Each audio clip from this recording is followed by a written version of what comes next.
अस्सलाम वालेकुम दोस्तों, तुसी वेखदे पे हो पाक पत्रकार ते मैं तेरा दोस्त अहमद फराज। दोस्तों सब तो पहले रिक्वेस्ट है चैनल को सब्सक्राइब कर लो, फेसबुक वाले बरावीर बहुत अच्छे पेज नु फॉलो कर लो। किसी बरावीर नु अच्छी नस्ल की गाय चाहिए हो बाएतमाद और भरोसे में परचेज कर सकता है। लोकेशन है डबुंगा हयात, तहसीलो जिला पाक पत्र शरीफ। मोबाइल नंबर है साडा 0300 पूरा 8754 743। व्हाट्सएप नंबर भी यही है, लोकल नंबर भी यही है। माशाल्लाह साडा पक्का सब्सक्राइबर साडा भरा साडा वीर।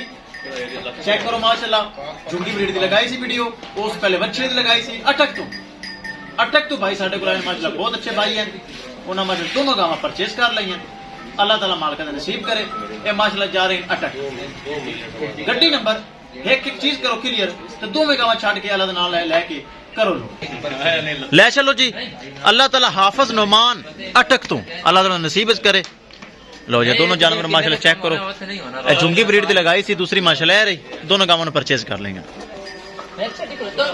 ले चलो जी ले चलो। अल्लाह ताला हाफिज नुमान अटक तो उन्हें नसीब करे।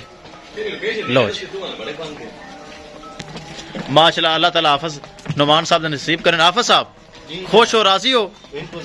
चलो पहले जानवर अच्छे निकले हैं, बहुत अच्छे माशाल्लाह। चलो अल्लाह ताला नसीब करे। पहले लेके गए सी 2 जानवर, मजीद 2 जानवर ले जाते हैं। पहले जानवर अच्छे निकले ने तो मजीद आए ने माशाल्लाह।